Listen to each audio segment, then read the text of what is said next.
Assalamualaikum warahmatullahi wabarakatuh. Perkenalkan, nama saya Muhammad An-Nafka Fariji dengan EPM 10221122 dari kelas C2 Akuntansi. Di sini saya akan membahas 5 materi. Yang pertama, Ma'rifatul Ar-Rasul, yang kedua Ta'rifatul Rasul, yang ketiga Makanatul Rasul, yang keempat Sifatul Rasul, dan yang kelima Wazifatul Rasul. Materi yang pertama adalah Ma'rifatul Ar-Rasul. Setiap manusia diciptakan oleh Allah Subhanahu wa Ta'ala dengan fitrah, yang dimana manusia bersih, suci, dan mempunyai kecenderungan yang baik dan arah ke positif, yaitu ke arah Islam. Fitrah manusia diantaranya yaitu kewujudan Allah sebagai pencipta yang berkeinginan untuk beribadah dan menghendaki kehidupan yang teratur. Yang pertama adalah Al-Insan. Al-Insan artinya manusia. Al-Insan merupakan ciptaan Allah Subhanahu wa Ta'ala yang diberikan banyak kelebihan dan keutamaan dibandingkan dengan makhluk Allah lainnya. Secara terminologis, ungkapan Al-Quran untuk menunjukkan konsep manusia terdiri atas 3 kategori, yaitu Al-Insan, Al-Bashar, dan Bani Adam. Manusia diberikan potensi akal untuk mengembangkan seluruh potensi yang dimilikinya secara optimal dengan tetap berpedoman kepada ajaran ilahi agar manusia bisa mewujudkan dirinya sebagai makhluk Allah yang mulia. Allah berfirman dalam surat Al-Insan ayat 2 yang artinya, "Sungguh, kami telah menciptakan manusia dan dari setetes mani yang bercampur kami hendak mengujinya dengan perintah dan larangan. Karena itu, kami jadikan dia mendengar dan melihat." Yang kedua adalah fitrah. Fitrah yang ada pada manusia dapat menilai baik maupun buruk tingkah laku masyarakat ataupun dirinya. Hal ini dikarenakan fitrah dimiliki oleh manusia sejak ia lahir. Allah berfirman dalam surat Al-A'raf ayat 172 yang artinya, "Dan ingatlah ketika Tuhanmu mengeluarkan keturunan anak-anak Adam dari sulbi mereka, dan Allah mengambil kesaksian terhadap jiwa mereka. Bukankah aku ini Tuhanmu?" Mereka menjawab, "Betul, Engkau Tuhan kami menjadi saksi." Selanjutnya yang ketiga adalah Hidayatul Rasul. Jika kita hendak mengikuti perintah Allah, maka kita harus mengikuti perintah Rasul. Apabila kita ingin mengasihi Allah, maka kita perlu petunjuk Rasul. Mengikuti petunjuk Rasul berarti kita mengikuti jalan agama Allah yang mempunyai langit dan apa-apa yang ada di bumi. Allah berfirman dalam surat At-Taubah ayat 128 dan 129 yang artinya, di ayat 128, "Sungguh telah datang kepadamu seorang Rasul dari kaummu sendiri, berat terasa olehnya penderitaanmu, sangat menginginkan keimanan dan keselamatan bagimu. Amat belas kasihan lagi penyayang terhadap orang-orang yang mukmin."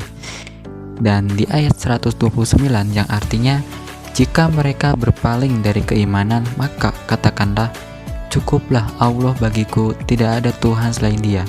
Hanya kepadanya aku bertawakal dan Dia adalah Tuhan yang memiliki arsy yang agung." Selanjutnya yang keempat adalah ibadah shohi. Ibadah shohi adalah ibadah yang menyembah Allah dengan panduan mengikuti Rasul. Rasul sebagai penerima wahyu dari Allah harus diikuti, dan sebagai keperluan bagi kita untuk menjadikan sebagai contoh dan petunjuk dalam menjalankan ibadah yang benar.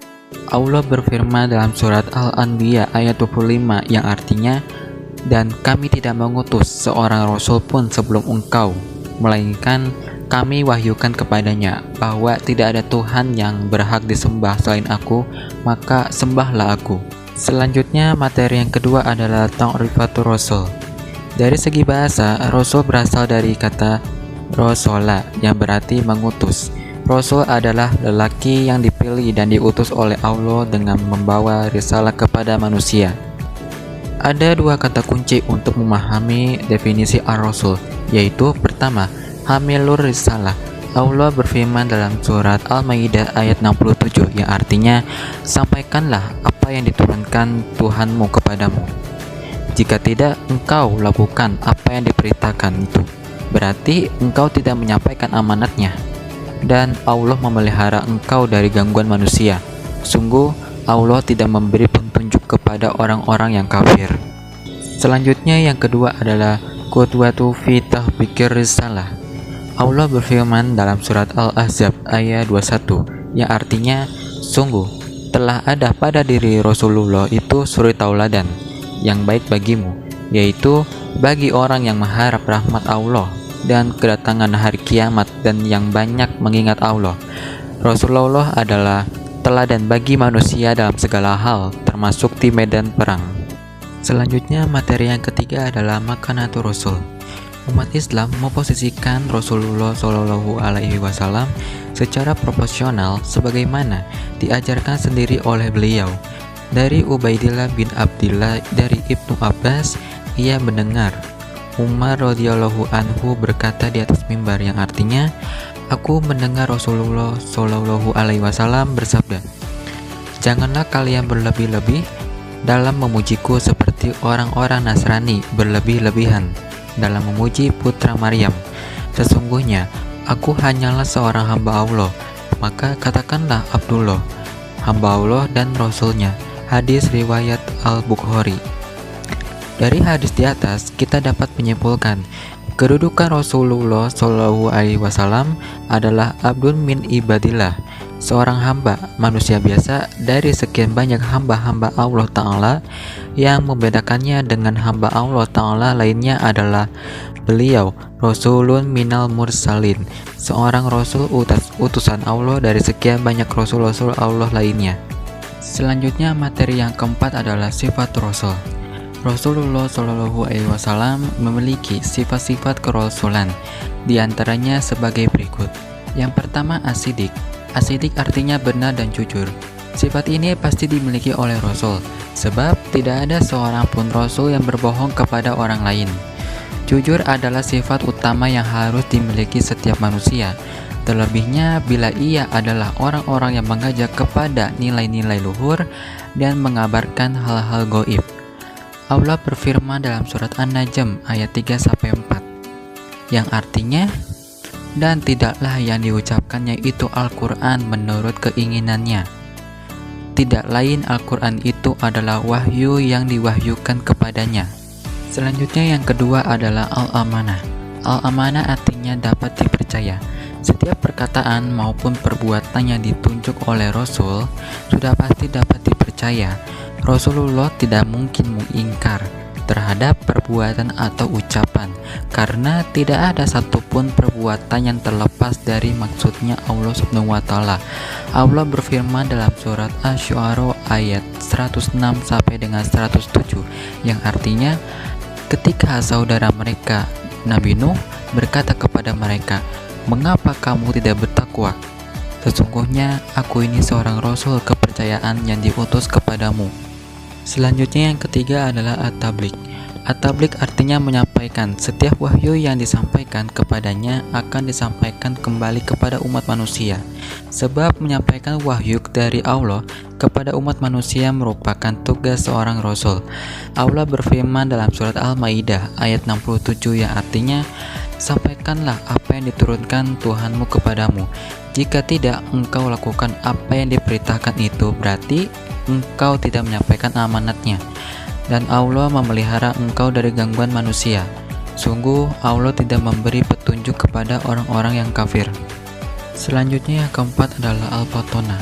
Al-Fatonah artinya cerdas. Ini merupakan sifat wajib bagi Rasul yang mutlak adanya, sebab kecerdasan tersebut dibutuhkan yang berkaitan dengan misi suci yang telah diamanatkan oleh Allah Subhanahu wa Ta'ala.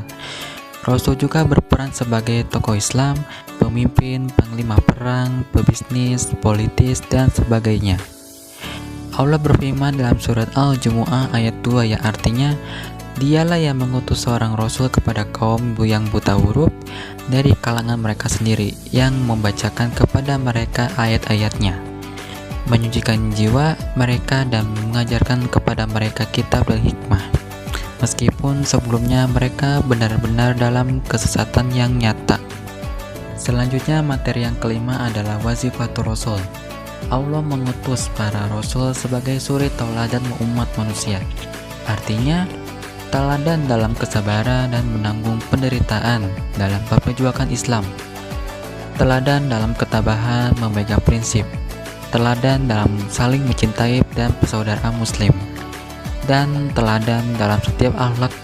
Tugas-tugas Rasul adalah sebagai berikut. Yang pertama, menegakkan ketauhidan. Dalam menegakkan ketauhidan terdapat 3 cara untuk menauhidkan Allah, yaitu yang pertama, tauhid zat.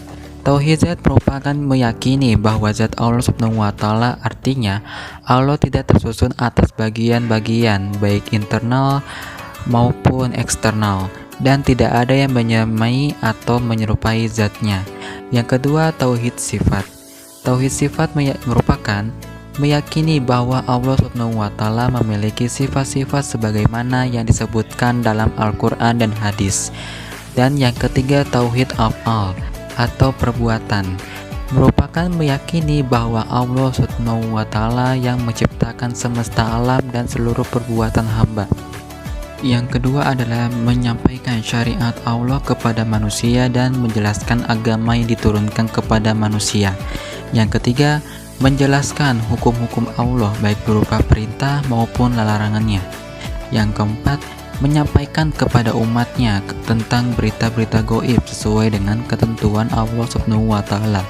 Yang kelima, memberikan kabar gembira bagi umat yang taat dan patuh kepada Allah Subhanahu wa taala, dan memberikan kabar berita bagi yang melanggar perintah Allah Subhanahu wa taala. Dan yang keenam, memberikan contoh perilaku yang baik dalam kehidupan sehari-hari atau keteladanan yang menjadi panutan dalam perbuatan. Sekian pembahasan 5 materi yang saya sampaikan. Mohon maaf apabila ada kekurangan kata atau kekurangan materi yang saya belum bahas. Mohon dimaafkan. Wassalamualaikum warahmatullahi wabarakatuh.